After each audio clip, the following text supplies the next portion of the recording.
No budget, not enough money.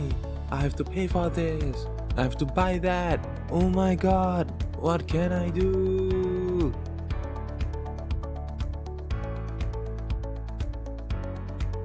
I know many of us are feeling like we are drowning in our finances. We always want to have more in life, yet we don't know where to begin. Now, I'm going to share how I managed to save about $12,000 in the past year alone. This amount might be a small amount for most people, but it is applicable for all. I'll break down each step, so do watch the whole video. I started this channel so I can share with you my experience and my understanding of money while being a trader in the securities markets. So I hope you follow my hacks and strategies to save money, because I know how hard it is to save money, especially being a millennial. This is part of how to manage money hacks, which I shared briefly in my video 5 things you wish the rich will teach you about money. If you have not watched that, the link is in the description below. Do help to like my video to support my channel and follow for more hacks that I will be sharing in the future. All these hacks that I will be sharing with you may sound easy when you hear them, but actually doing it and having to see your bank account increase in value is a challenge. So make sure to go through the steps and spend some time making sure that you apply this to your own finances. The best person to help you is you. If you succeed in doing this, I assure you that you are one step towards your financial freedom, or at least much closer to your goals in life 12 months or even 5 years from now, and what's more, 20 years later. Let's move into the topic. First, we must move with an end goal in mind. The goal can be a broad goal of where you want to be. Are you aiming to be a billionaire, or just to ensure you have enough money to spend more time with your family on a vacation? Or do you just want to be comfortable in your lifestyle, to have sufficient cash or investments saved up to pay for your expenses so that you can be less stressed? So think through and decide the goal so that you have a clear plan for the future. That will determine how serious you have to be to reach there. I would love to hear about it, so comment below and let me know what you plan to be in the years ahead. Now, the second step is very important in your journey to save money. This is where it makes the difference. Should you want to achieve financial success, you have to prepare your budget in a way where you can accumulate to reach that. It does not matter whether you earn more or less, but rather how much you manage to save. I have prepared a free budget template down in the description if you're keen on having one, or you may create one for yourself using Microsoft Excel or even paper and pen. Whichever method you prefer will help you a long way. Remember to like and subscribe to my video to support my channel. Now, start by writing your monthly income and expenses. Being extensive is important here so that you know the breakdown of each item. I will share what are the different breakdowns in a bit. Should you have multiple sources of income, write it down. Being clear on what we use our money on, let us know which area we can work on and whether are we using our money properly. With this practice, you might realize certain expenses are not that important and can be held off to let you achieve your goals. Try it! Now, I know many of us probably don't like to do budgeting or just kind of lazy, but let me share with you that this is extremely important to do. If you want to reach the goal that you set in the first step, this is how I managed to save thousands of dollars and use this money to progress towards my goal. Should you not know where to begin, do download the free budget template below for a quick start. The third step is to zoom into the specific short-term goals that you will want to achieve 1 year later, 5 years later, and so on. This will form your secondary goals, which will benefit your end goal. You can break down your goals into yearly saving goals so you can feel the different milestones you have reached, and that will keep you motivated. So, what to look out for in my budget planning? Let me give a brief overview. Typical expenses should fall into one of these 5 categories: shelter, food, transportation, clothing, and health. I will share more on how to make sure that you still save comfortably regardless of your budget with one simple hack, and that will tremendously help you speed up your process of saving money. So, the hack that I have been using to allow me to make sure I maximize my savings and spend only what I am supposed to is to set up an automatic withdrawal function with your bank account. So, I have my primary account, which is the one I use the least, and its main purpose is to accumulate money over time. Then, I have a second account that I use mainly for my expenses. My secondary account will have an automatic withdrawal function to send a fixed amount to my primary account. So I will ensure that I do not spend this amount. Out of sight, out of mind. Now, probably the next question you have in mind is, I have so many things that I need to pay for. How am I supposed to know how much can I leave in the end? Much worse, I have to decide immediately when my money comes in. I will elaborate more on this point in the future, so do give me at least 100 likes and I will make a video on this topic. And do follow my channel for more such hacks. To put it simply, as we all have different incomes, a good way to measure how much should we put an amount that we should save is by a percentage of our income. So ideally, we should be saving at least 30% of our income.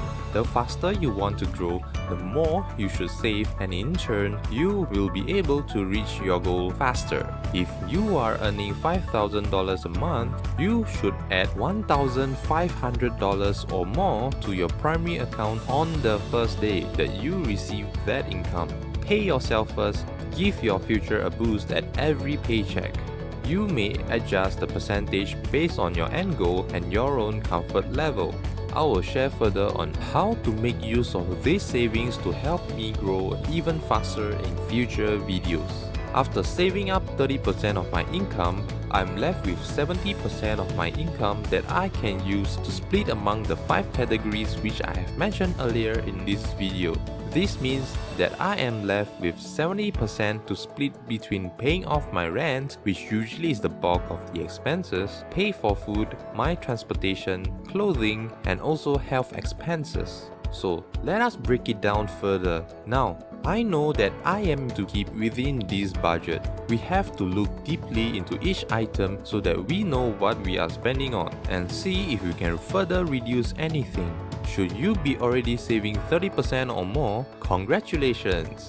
This can act as a guide to see if you could improve it further. The cost of a shelter is unavoidable in most cases. The easiest way is to stay with your parents to allow you to save up quickly. If that is not an option and you are to find an apartment, do look for a roommate or rent out the extra rooms in the house. You may also split the cost of utilities in-house such as electricity, water, Wi-Fi, and so on. That will probably cut your monthly rental or mortgage expenses by about half. Look for alternatives within those items, seek cheaper alternatives without foregoing the functions. For example, look for the different choices of electric providers and see which one fits into your monthly usage. You never know, you might be overpaying. Food is a controversial topic. There will be a group of people saying that they eat to live and another live to eat. Whichever it is, know that food is necessary for life, but it does not mean we have to pay a high amount for it. Craft your monthly food budget wisely so that you are still able to eat quality food but at the same time cut back on food costs. You may consider reducing the number of times you go to a restaurant. Probably you may even consider having home prep meals. Also, for ingredients, you may consider to look into buying store brand products. The same salt of a branded product and another of the store brand can be of the same quality. You know the difference. Do some homework and you will see significant savings in terms of food. Now, some might consider reducing the number of times you eat or the amount you eat. Do make sure that you cut on food without depriving the necessary nutrients which will be crucial to having good health. That will help to reduce your health costs. The other major portion of our expenses is transportation. For those who are still working from home, good news for you. You get to save this portion of the expenses and do put it into your primary account to help with your future goals. For those who cannot avoid these, do consider the choices on how you can save these amounts. Maybe the cost of owning one is expensive. You may consider looking into using public transport.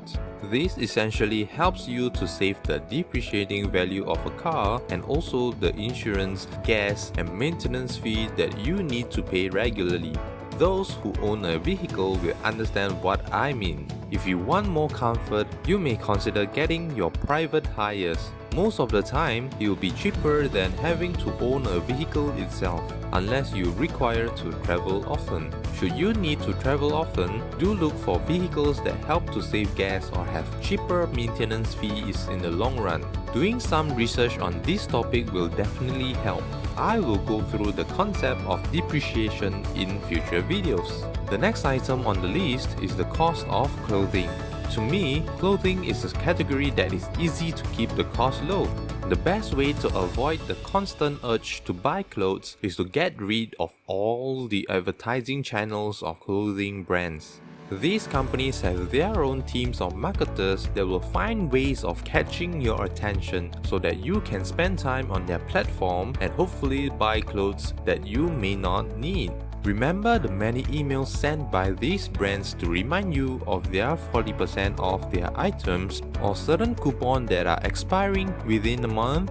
As companies hire these marketers to raise their sales, they will try their ways to make it as effective as possible, and you may be boosting their sales too. To avoid that, simply unsubscribe to emails from clothing providers or even any other providers that you may have the impulse to purchase things that you do not need. You may feel that you have saved 40%, but in fact, you have spent that 60% and that is slowing down your journey in saving money. For essential clothing, you may consider going for cheaper options, such as thrift shops or even accepts hand-me-downs. There is no need to be ashamed about it. Once you can get past this, you will be much richer in your pocket and know how much more you can do with that money in the future. Should you face a tight budget, you may also go through your local charity drive where people donate recycled clothing which most of the time can be still in a good condition. Next, there are health expenses. Keeping your health is extremely important and can get you far in life. With a healthy body, then can you work towards your goal and most importantly, enjoy your hard-earned money. And since this is important, how do we cut back on this? The best way to save on health expenses is actually simple: to keep fit and stay healthy. You probably heard of the sky-high hospital bills that the people we knew faced. Hence, keeping our body fit and healthy is an absolutely important thing to do. By staying healthy, you stay away from any form of treatment. By staying healthy, you also have a fitter body to work towards your end goal. By having a fit body, you get to enjoy the wealth that you have accumulated in your next phase in life. That is a win-win for both yourself and your pocket. You will thank yourself 20 years from now. So that is how I managed to save thousands of dollars each year. If you can save an additional few $100 a month, you will get extra thousands in your savings. Try it today. I hope this simple strategy could make a change in your life. See you guys in the next video.